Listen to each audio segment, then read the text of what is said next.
This is a little story about a thread cutting tool or a thread boxes. It's also called, I've made a video in the past about how to make a thread box, but if you don't want to do that, this one is not a bad tool that you can buy on Amazon. It's just a couple of things that you need to do to tune it up and make it work a little better.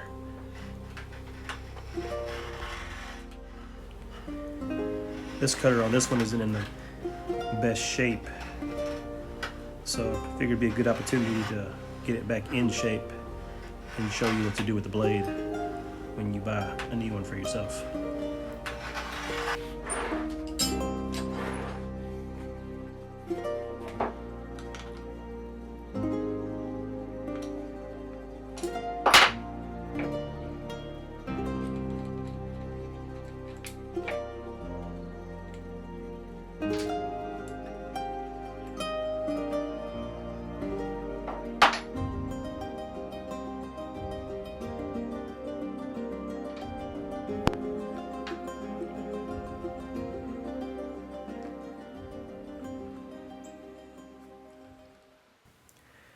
I'm not sure if you can see it on camera here, but the blade here is chipped, and right here at the point, it's got a little nub that the blades usually come with. I haven't sharpened this one at all or anything, so that's why it's still there. But we're going to take care of that.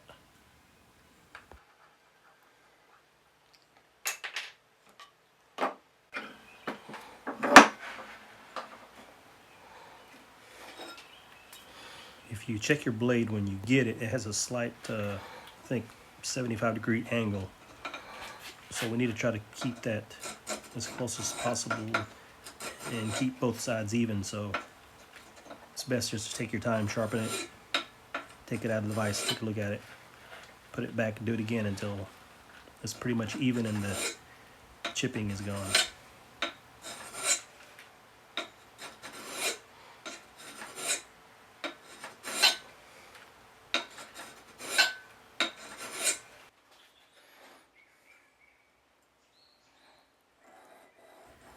Once everything looks uniform, this is where you want to take your time running it through the different grits of stone or diamond plate, which is what I have. You want to try to keep that angle as best as possible, so make sure you're laying it down as flat as possible on that edge.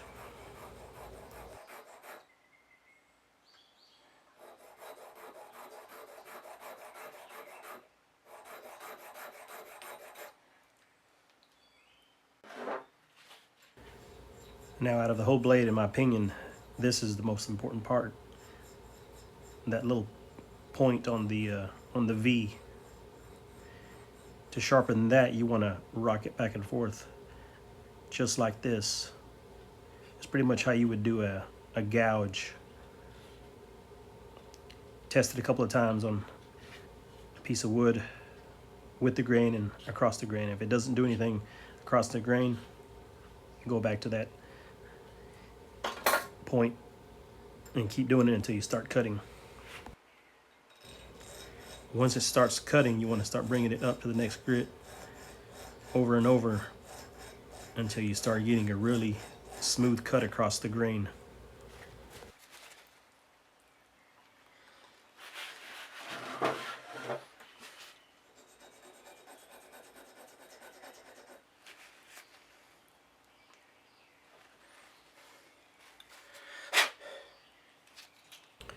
I need to get a slipstone, but sandpaper will do the job. You need to make sure you get it on the inside to get rid of the burrs that's gonna come up.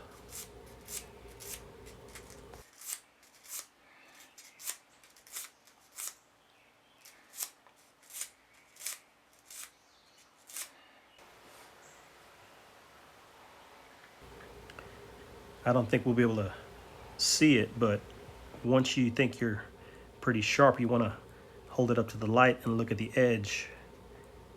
The very edge, you really don't want to see any light reflecting off that edge, otherwise it's not sharp. You need to go back and hit it again.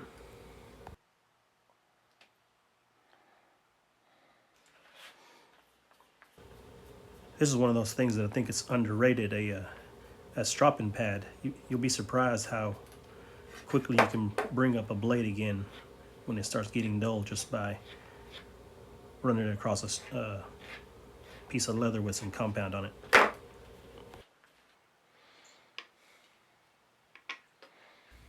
The one on the right is the dull one, and the other one is the one that we sharpened. I'm going to show you the difference between them.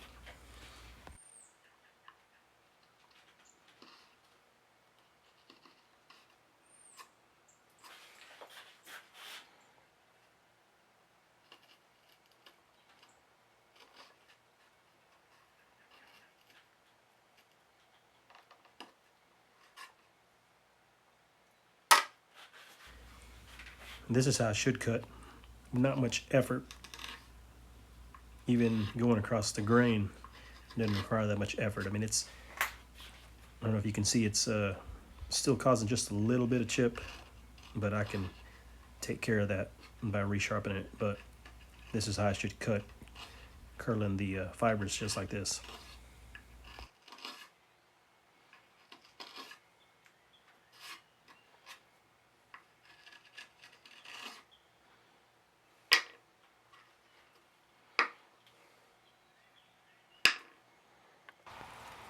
Now, if you want to take it a step further and make a blade, what you can do, find you a good piece of steel, and if you have one of these forges, you can throw it in there and soften it up, or if not, you can take that little propane handheld one that I use to light this, so you can soften up the metal. That way you can work it.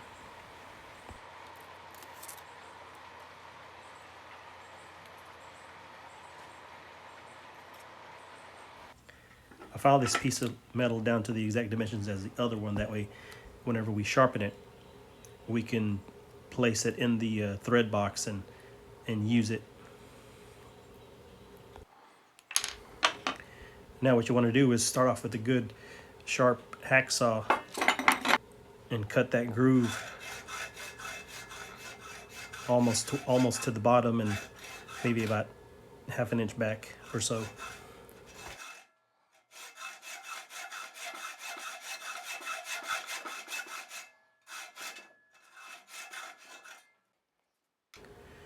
Now this is the secret of the cutter.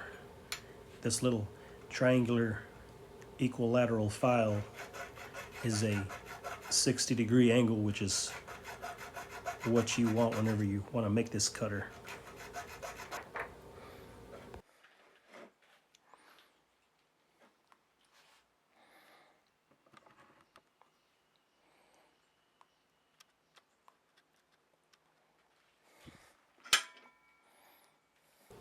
And this is me trying to loosen it up, going the wrong damn direction.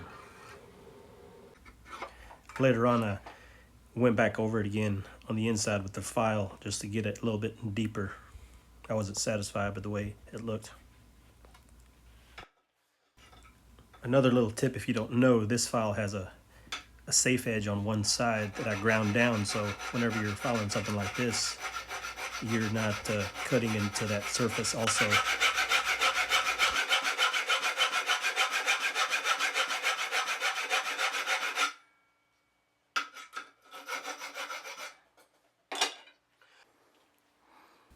And there you go. Once you're done, it should look pretty close to the other one.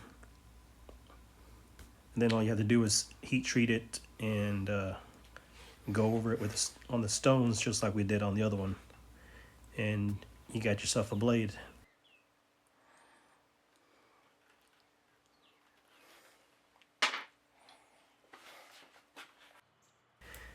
Now if you don't have any dowels ready made, you can go ahead and, if you have a lathe, and bust them out really quick, which is what I did here out of some poplar I bought.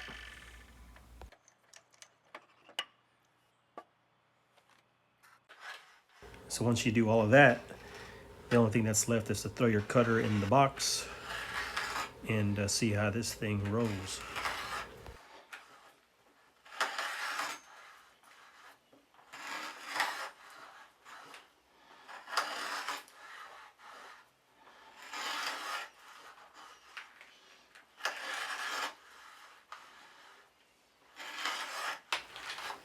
Unfortunately, I couldn't find a solid piece of this poplar that I bought. It was laminated out of 3 different pieces, and the lighter part of the wood had some chipping. Dark wood held pretty good, but the lighter chipped a little bit. On top of that, the next day when I woke up, I don't know if it was the heat or what, but they were warped, as you can see. The little one here, I cut off some of it because it was just too bad, and I'm really not going to be able to use these, but I figured I'd just go ahead and finish them up so you can see what it's going to look like. But I'm just going to have to make some more handles.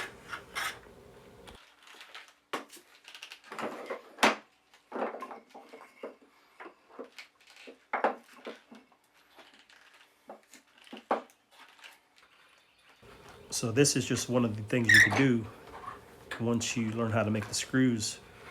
I decided to make this little moccasin vise that I'm going to give to a friend of mine.